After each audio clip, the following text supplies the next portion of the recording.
Hello and good morning, everyone. My name is Adam. I'm Head of Marketing here at the ISM, and I'd like to welcome you to this webinar. I know you'll get plenty of practical advice from today's session, which you can start applying to your own roles straight away.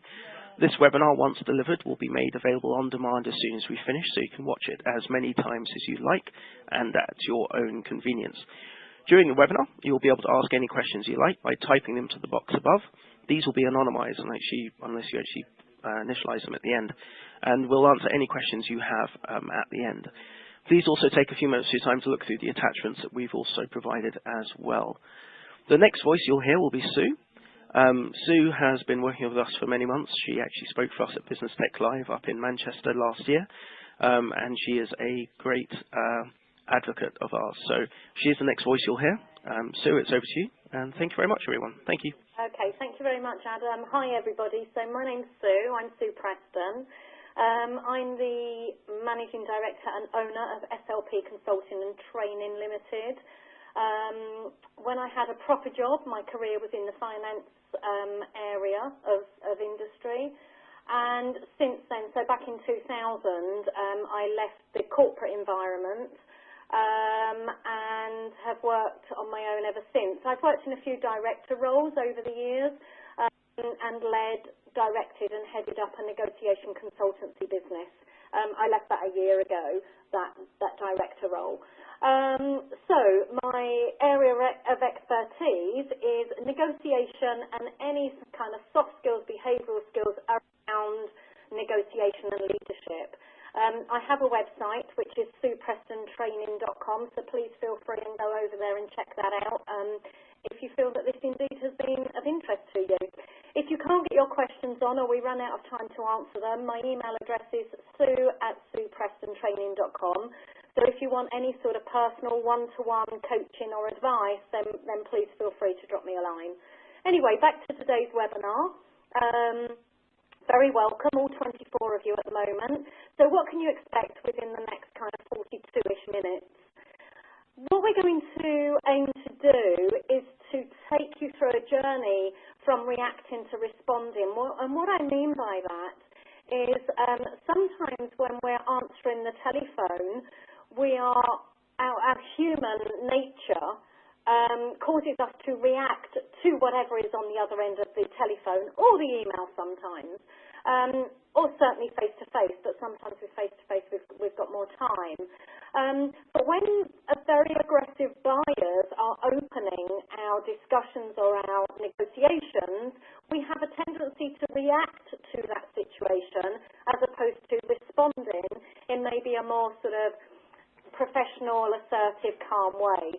So what we're aiming to do here is to build that toolkit up for you in order for you to respond the majority of the time rather than react to situations. So what we're looking to learn is to understand the motivation behind buyer demands. Why are they so demanding and why are they aggressive? And that's not all buyers, by the way. We're not generalising here. We're just saying in those instances that they are very aggressive. We're going to develop some strategies to respond rather than react and create a toolkit to respond to and counter aggressive buyer behaviour. With buyers, some of their tactics are used at the first point of discussion in a negotiation as opposed to the trading phase of a negotiation. So we'll have a look at some of those. And then we're looking for commitment to application of new tactics. That's really over to you guys then to say, okay, I've just invested 45 minutes of my life in this webinar, so what am I going to commit to take forward in the next negotiation? So that's really where we're heading. So we've now got 30 of you, so that's good news. So having a look first at understand the motivations behind buyer demands, I like to refer to this as the people versus business tightrope.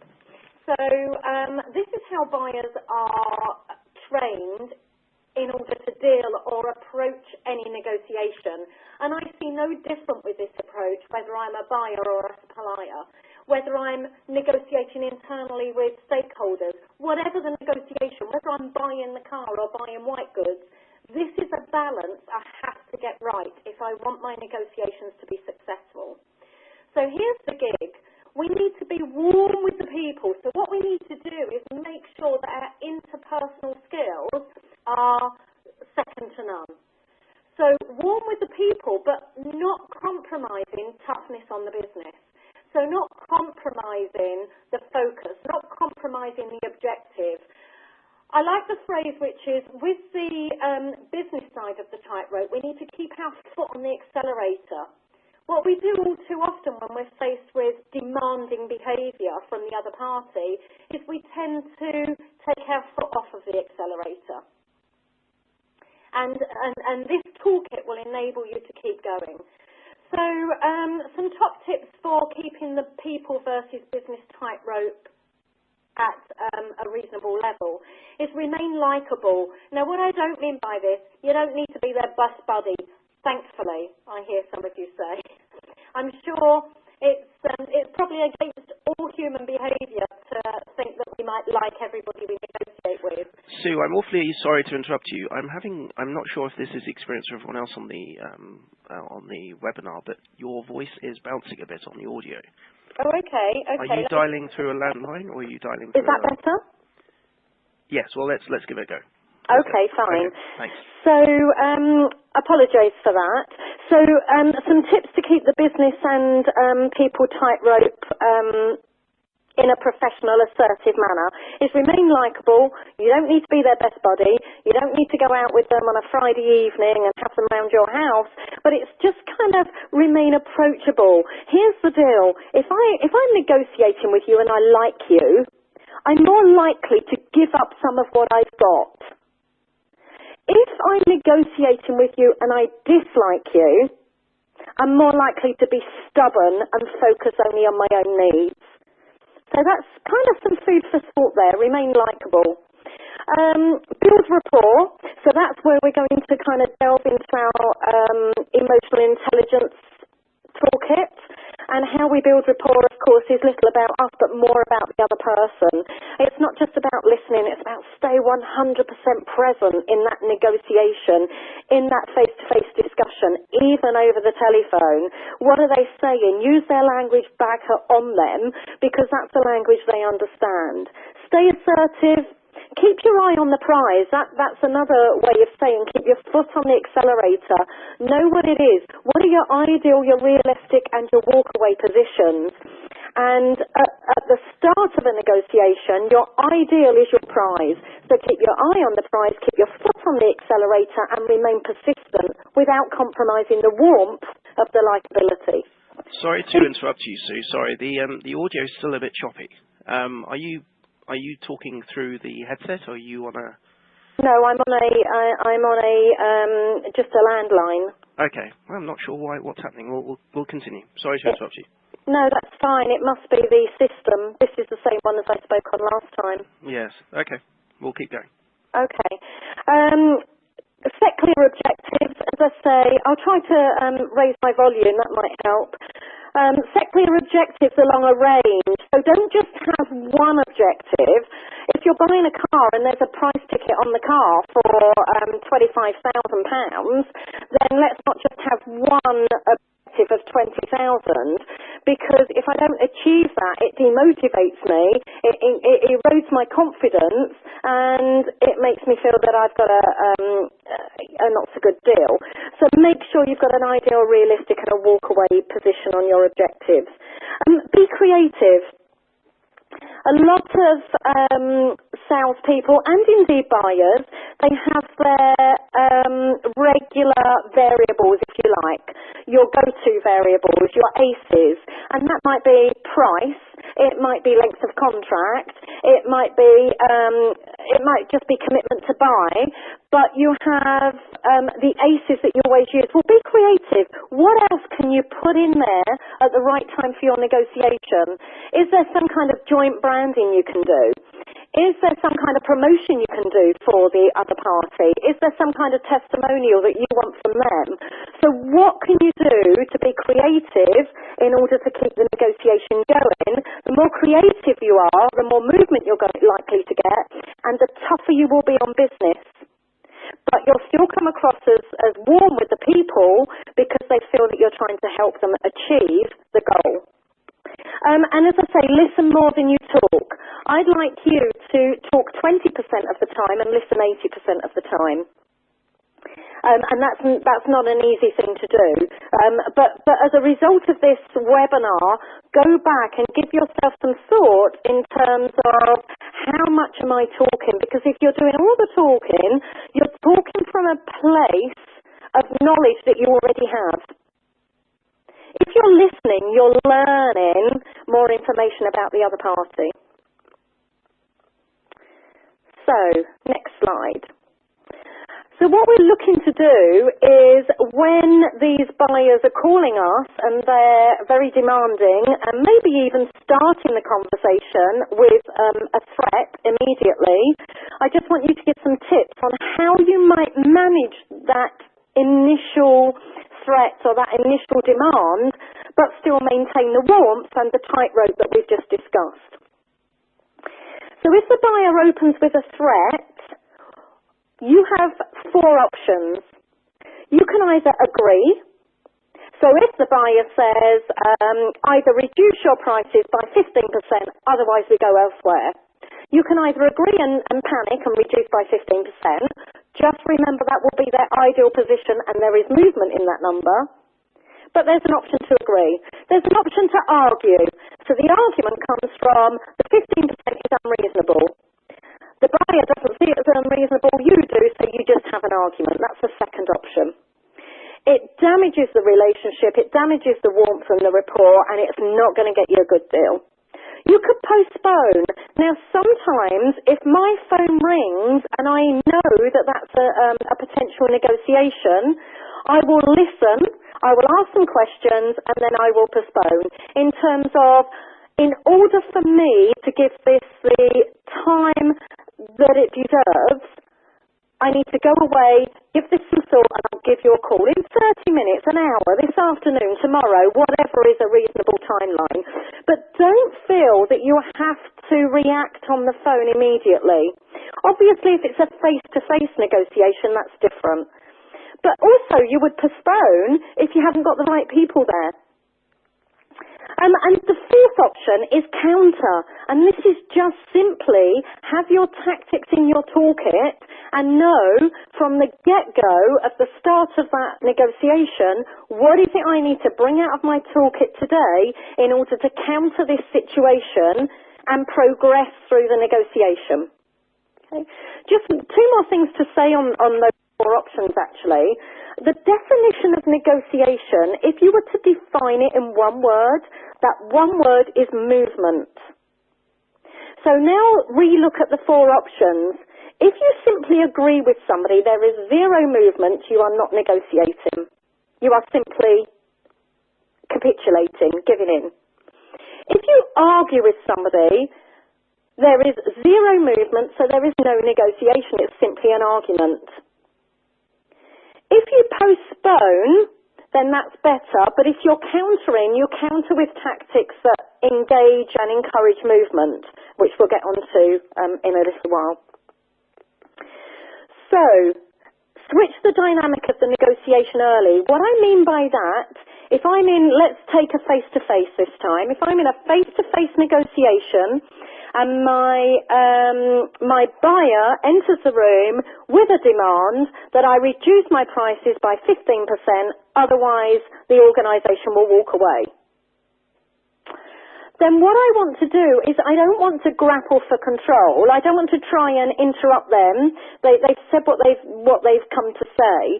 What I want to do is to almost pull the rug from under their feet and switch that dynamic. And how I do that is I say, I acknowledge your objectives here. From our perspective, here's where we're heading for today. And I need to manage your expectation. Double-digit discounts are not on the table. In fact, today, we need to be talking to you about, we have tough targets too. And those tough targets are double digits in the opposite direction. Now, if I switch that dynamic, what I've done is I've broadened the area for bargaining later on. So I've not refused. I've just said, you stay here, you're sitting here, which is a long way from where I am. So how do we bring that gap towards a close? How do we get somewhere that will be mutually benefit for both of us? So that's what I mean by switch the dynamic. Get your conditioning in first. Conditioning is like a tap that's not switched off properly. If you've ever slept in one of those hotels where you put your head on the pillow at night and you just hear that drip, drip coming from the bathroom, once you've heard one or two of the drips from that tap, you will continue to hear that all night long. And that's what conditioning is. If I say something often enough, the other party will believe it.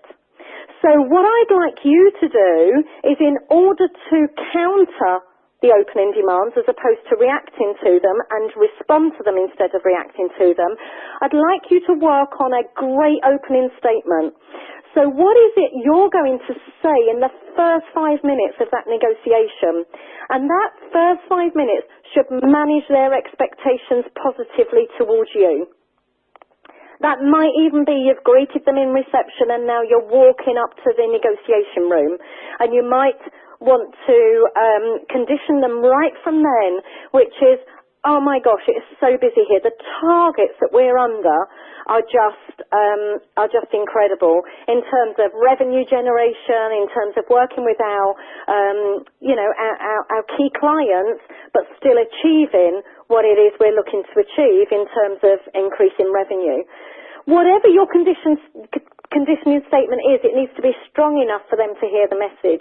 What that will do psychologically to them is it will erode some confidence if they have a very bold opening position. Remember fogging as a tactic. So fogging, what is it? The way it was explained to me many years ago was neither answer the question nor refuse to answer the question. So if I open a negotiation and I get faced with a buyer which says, okay, so we need this discount of 15%. When can you apply that discount? I'm neither going to answer that question nor refuse to answer the question.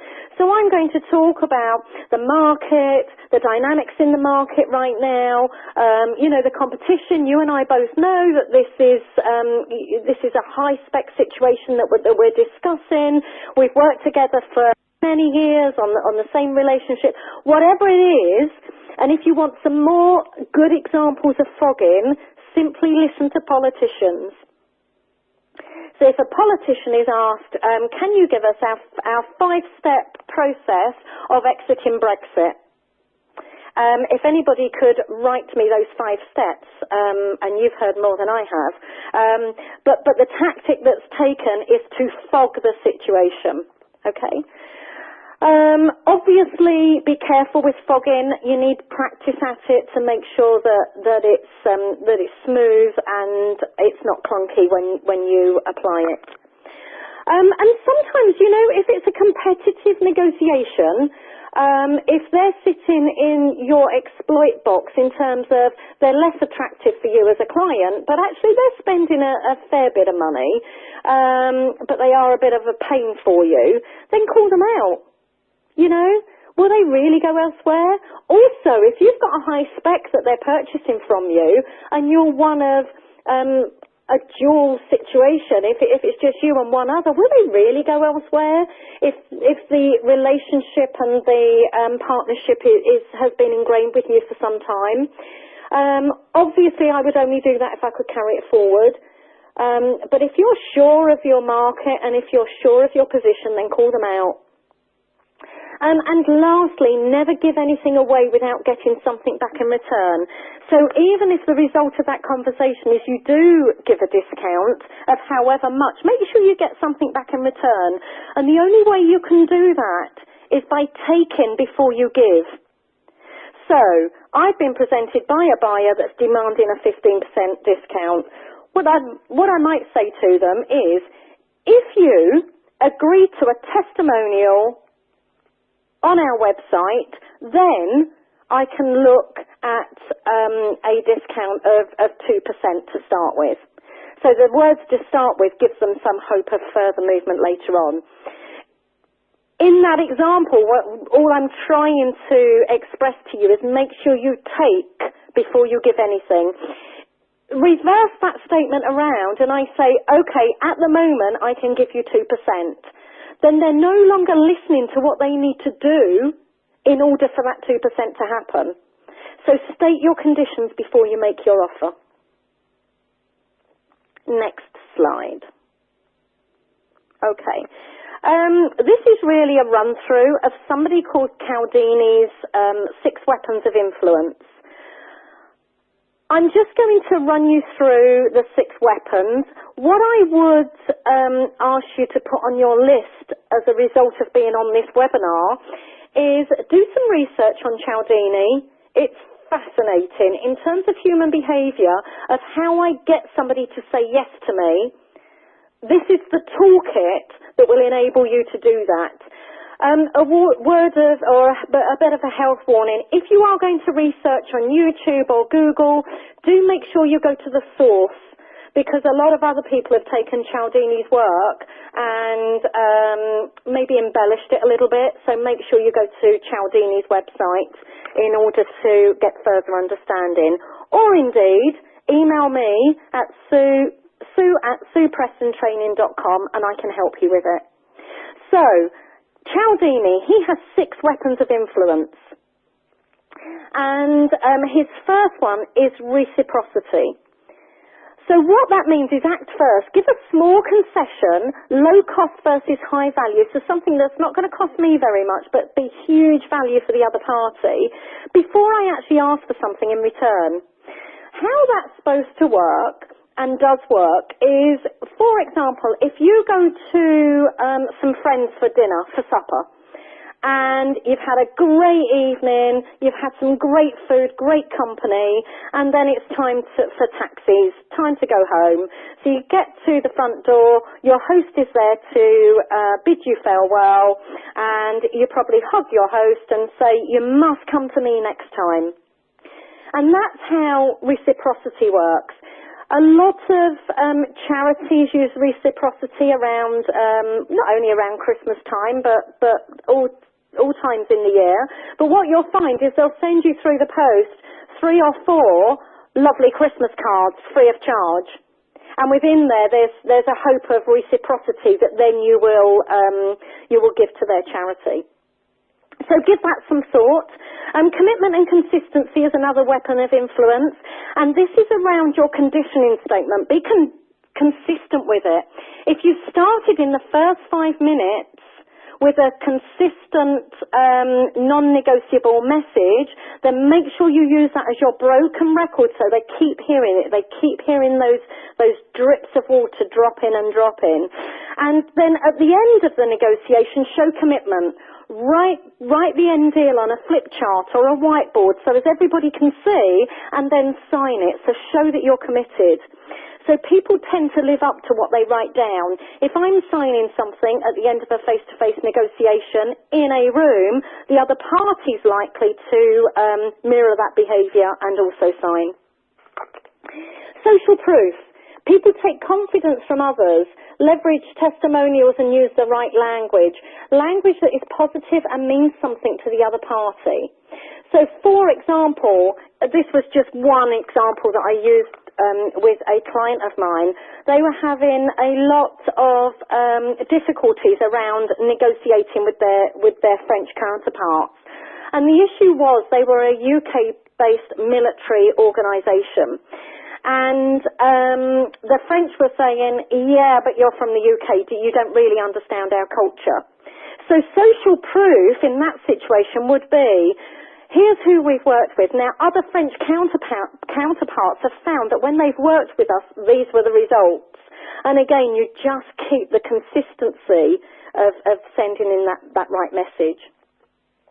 And number 4 is liking. Know what the other party likes about you. Do your homework. Ask them the question, why do they come to you in the first place? What is it about your relationship? What is it about your organisation, your product? what is it that they like about doing business with you? Once you know that, you can exploit that within the negotiation. Authority, demonstrate credibility and expertise, be knowledgeable and truthful. So that's about transparency, it's about credibility as it says, it's around if you're going to use logic to win an argument in a negotiation, then make sure your rationale is compelling. Your argument is a compelling argument and it is accurate.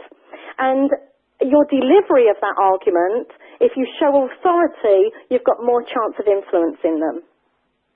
And then last but not least is scarcity. So these were just some examples in here of people that I've used this with before. So what is it about supplying to your organisation that they can't get elsewhere? It may not be that you are the cheapest. It may be your delivery times, it may be turnaround times, it might be quality, it might be safety and security, but know what it is. What is it about you supplying them? What is it about that makes it scarce? And remember that people are motivated by losing something rather than gaining something. So if something's already on the table in a negotiation, even if it's just 2% when they're looking at 20% discount, if you remove that 2%, then they will be more motivated by losing it than they were by gaining it in the first place. So make sure scarcity. One kind of life situation I can give you on that, and guys, forgive me, I'm going to use a girly shopping example for just a moment. So I went to Oxford Street with a friend of mine about 2 months ago, and I'm sure you guys have probably been with your partners before and this has happened, or maybe you've seen, I don't know, a belt or something before that you can imagine the same situation. For me, it was a yellow handbag. And I only saw one, and I really wanted that handbag, but we were in a rush to meet somebody else. So I said to my friend, if that handbag is still there on the way back, I'm going to buy it. Now, when we went to lunch, we had a lovely lunch. On the way back to the train station, we went back into the same shop.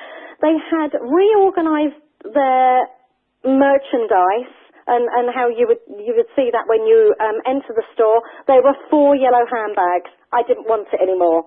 It was no longer scarce for me, so I only wanted it if there was only one. So just to give you an example around scarcity. But do some more research on Cialdini. If you've got any questions that we don't get a chance to answer on Cialdini today, then again, feel free to send me an email to sue@sueprestontraining.com. Okay, so now we've got to prepare for tactics. So the tactics we're going to use sit in 3 buckets. There are tactics that will help us to manage the negotiation, manage the people within the room. There are tactics that will help us to control the negotiation. So those moments where we're negotiating with somebody that we just can't seem to take the control away from them, there are some tactics to help us with that. And then the third bucket of tactics are those that create movement within the negotiation. So that's what we're going to look at now. The 10 most popular. The first one is out of bounds. You would only use out of bounds if you were in a strategic situation. What I mean by that, a negotiation where relationship is key, and this is about long term. You already have a relationship with the other party. Okay? So you need to have an established relationship for this tactic to work, and you need to use it very early in the negotiation. If either of those ingredients are missing, the other party will just think that either they won't believe you or they'll just think it's a trick.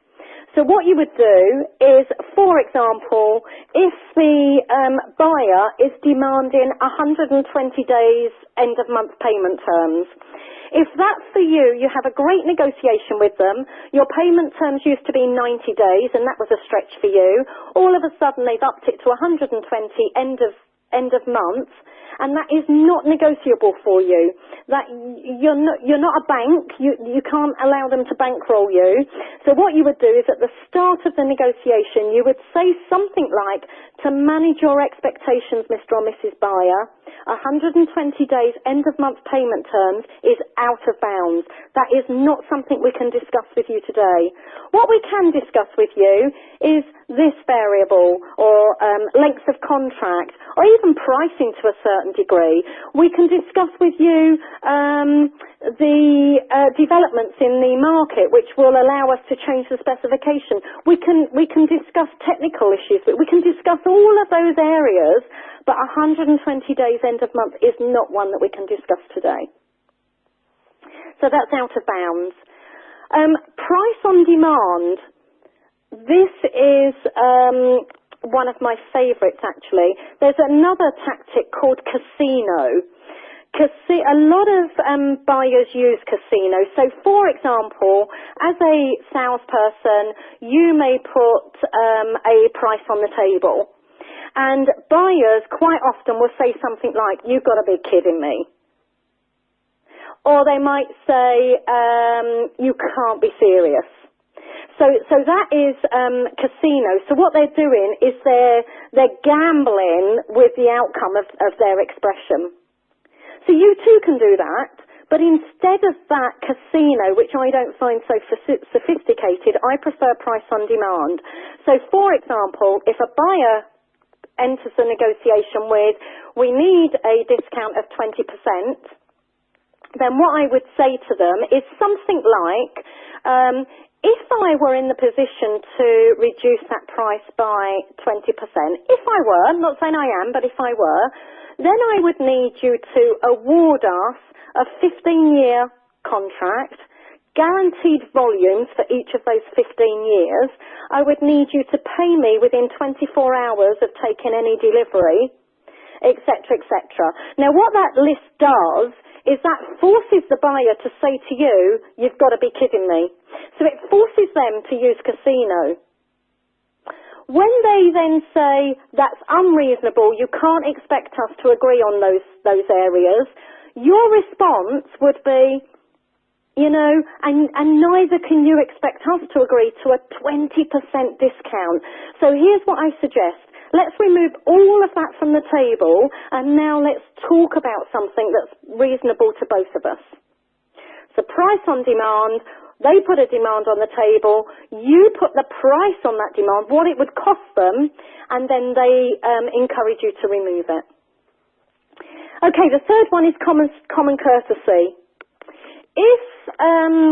If you're asked for a 20% discount and then the buyer concedes to 19%, rather than rejecting the 1% movement and being negative in terms of we still can't accept 19%, thank them for the movement. You're 1% ahead than you were before. You've still got a lot of work to do, but common courtesy. So always thank and bank.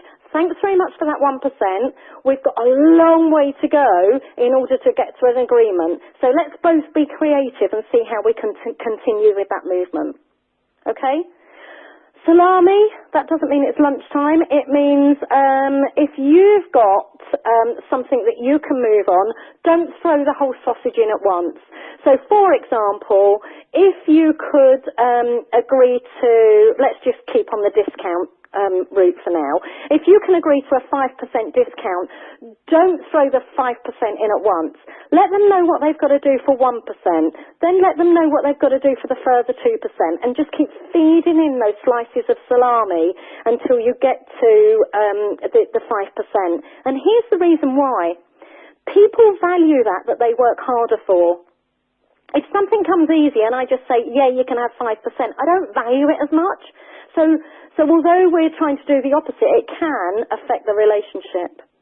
Take it or leave it, that's when you call it out. Just if you're ever going to use this, make sure you know your market, you know your ground, and that you can walk away. So it does what it says on the tin. Either we keep the prices as they are, or we wish you well with finding another supplier. Recap and paraphrase. Summarize. So summaries are the most effective tactic. What summaries do is they bring back any variables that have got lost in the discussion. They bring those all back onto the table. If you take control of the summary, it brings you control firmly back into your side of the table. So if you're finding it hard to get control from the other party, simply stop them, and at this time you will have to interject. I'm getting a bit lost here. If I can summarise where I think we are, summarise according to what you think's happening, and then you've now got control to ask your next question. Silence, be careful of silence. I know us in the sales world, we use it a lot when it comes to closing a sale. Just be careful on a strategic long-term relationship, because buyers do perceive long silences as aggressive. But just make sure that, silence is very different to listening. But if you've put something on the table, follow it with silence, because it's now not your turn to speak. Allow the buyer to speak. The first person that breaks the silence, by the way, generally concedes something, and that's just a psychological thing that happens in negotiation. The next tactic is what if. This is hypothetical. This is before your moving face. I'm not saying you can have this. I'm just thinking on my feet here. What if we thought about X, Y, and Z? How would that feel to you? So you're testing where movement's likely to come from. Just supposing we could look at a single-digit discount. What then would that give us in terms of guarantee going forward? Multivariable claim. The reason I put this in is not necessarily for you guys, but buyers use this a lot. So what they do is they have a list of variables, and then they try to get movement on all of the variables. So they'll say to you, all we can agree to today is a 12-month contract at this price, with these payment terms, with this testimonial and this joint branding. And then they're expecting you to respond to that as a package. And then what they'll do is they'll give it another hit. Once you've told them how you can move, they'll go down their multi-list of variables again, and they'll claim some more movement. So how you counter that is, if you ever hear multivariable claim from a buyer, you insist on taking them one at a time. So how I do it, and this is my personality, is I just say, oh my gosh, that was a lot of areas there. Allow me to just work on the top one for now. So allow me to work on contract length. So I will then take control, and I will get agreement to that one variable before I move on. But be careful to respond rather than react. If you react, you'll play their game. And if you play multivariable claim, you will make mistakes. Okay, and last but not least is onus transfer. If you are getting to a place where you feel it's becoming stagnant or stalemate, then put the onus on them. If you were us, what would you do? If you were us as experts in this field, if you were us as the technical guys, how would you respond to that? If you were us, what would you be looking at in terms of what's fair and reasonable? And when the other party has to respond to that, it makes them feel unreasonable for asking it in the first place. So, 10 most popular tactics, some for you guys to use, some for you to just be aware of, but hopefully that will have added to your toolkit. So now I'm going to back up now to the questions box, because we've only got a few minutes. One recommendation, absolutely agree with you 100%. Cialdini's Influence, The Psychology of Persuasion, superb book, also on Audible, worth a mention. 100%, thank you very much for that. Confirmed the same on the audio. The audio cleared up halfway through, so I'm not sure what happened there. That must have been the system, unfortunately. Yeah, but anyway, Adam, over to you. I'm finished now, but just to say to everybody still listening, do send through any emails to Sue at sueprestontraining.com, or just simply have a visit of the website, and maybe subscribe to our newsletter, and I send out tips every month then. Anyway, Adam, over to you. Fantastic. If there is anyone who wants to get in touch with Sue, please get in touch with us, and I'll forward you on your details, Sue, if that's okay with you. Thank you. Yep. But yes, everyone, thank you very much for attending, and Sue, thank you very much for coming back and delivering the second part of your procurement webinar with us. Hopefully you will be back in due course to deliver a couple more. But I've thoroughly enjoyed listening to you. Yep. We have another webinar coming up, not for a while now, but on the 1st of May, which is going to be delivered by Alison Edgar.